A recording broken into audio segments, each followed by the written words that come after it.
Hello guys. তো আজকে হচ্ছে আমার বাড়িতে অনেক লোকের নিমন্ত্রণ ছিল। তার কারণটা বলছি। আমার মামি ছুটি ছিল ছেলে মেয়ে, তাই জন্য বাড়িতে এসছে। তো তারা কলকাতাতে থাকে, তো আমি প্ল্যান করেছিলাম তাদের খাওয়াবো। তো সেই সূত্রে ওই মামি, আমি, আরেকজন আছে দিদি, একসাথেই সবসময় থাকি। তো ওই মামিকে ইনভাইট করেছিলাম। তো ওই দিদির ফ্যামিলি, মামির পরিবার, মামা ছাড়া, মামা ডিউটিতে আছে।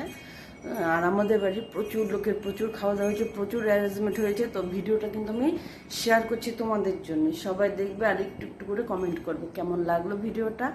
আর কি কি রান্না করি, প্রচুর রান্না হয়েছে। নিরামিষের এত পদ হয় আমি তোমাদের গুণে বলতে পারবো না, না হলেও 7-8খানার উপরে হয়ে গেছে। তো ভিডিওটা শেয়ার করছি, সবাই দেখো। আর সবাই মন খুলে পারলে সাবস্ক্রাইব করে দিও। একটু একটু এগোতে যাচ্ছি, অল্প একটু হেল্প করে দিও।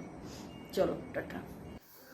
তো খাওয়া দাওয়ার মধ্যে নিরামিষ হলেও এটা কিন্তু একটা বেগুনের রেসিপি ছিল, সেটা ছিল একদম ইউনিক, মানে আমিও কোনো দিন এভাবে বানাইনি। সেটা ছিল নর্মালি যে পনির কাটা হয় ঘরে, মানে ছানা কাটা হয়, সেই ছানাটাকে সুন্দর করে ফেটিয়ে নেওয়া হয়েছে, মানে হাত দিয়ে মেখে নেওয়া হয়েছে। তারপর বেগুনগুলোকে এইভাবে কেটে বেগুনটাকে ভেজে তারপরে করা হয়েছে। তো নর্মালি সব নিরামিষ, তো ওই জন্য আর বলতে গেলাম না কী কী দিয়ে বানিয়েছে। তো এখানে আমার বৌদি এসেছিলো কালকে, আর ওইদিকে মামি, আর ওইটা দিদি। তো সবাই মিলে প্রচুর কাজ করা হয়েছে। আর আমার কর্তামশাই অনেকগুলো সবজি বাজার করে নিয়ে এসছে, সেই সবজি বাজারটাকে এরা মেরে গোছাচ্ছে। আমি আজকে সেরকম কিচ্ছু করিনি। তো রান্নার মধ্যে দেখো, ডাল, সালাড ছিল, কচুরলতি দিয়ে একটা সর্ষে বাটা দিয়ে চচ্চড়ির মতো ছিল, পনির ছিল, তারপরে কাঁকরোলের পুর ভরা ছিল, আরও লেবু ছিল, এরকম করে প্রচুর ছিল। মানে তো আমার বৌদি চলে গেছিলো মোটামুটি ডাল আর ওই বেগুন দিয়ে যে ছানার এটা করা হয়েছে সবজিটা, সেটা দিয়ে খেয়ে চলে গেছে। কারণ বৌদির মামা মারা গেছিলো, বৌদি এসেছিলো অ্যাকচুয়ালি সেখানে শ্রাদ্ধের অনুষ্ঠানে, যার জন্য সে কিন্তু থাকেনি।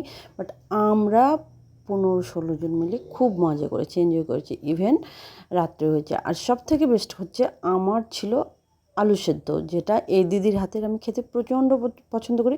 সেটা আমার বাড়িতে হলেও আর ওর বাড়িতে খেলেও এই আলুটা ও আমার জন্য তৈরি করবে, মানে মাখবেই শুকনো লঙ্কা ভেজে। অন্যদিন যেমন পেঁয়াজ খাওয়া যায় খাই, আজকে যেমন সোমবার ছিল খাওয়া যায়নি, খাইনি, বাট সেই টেস্টি করে ঝাল ঝাল করে। তো চলো সবাইকে টাটা।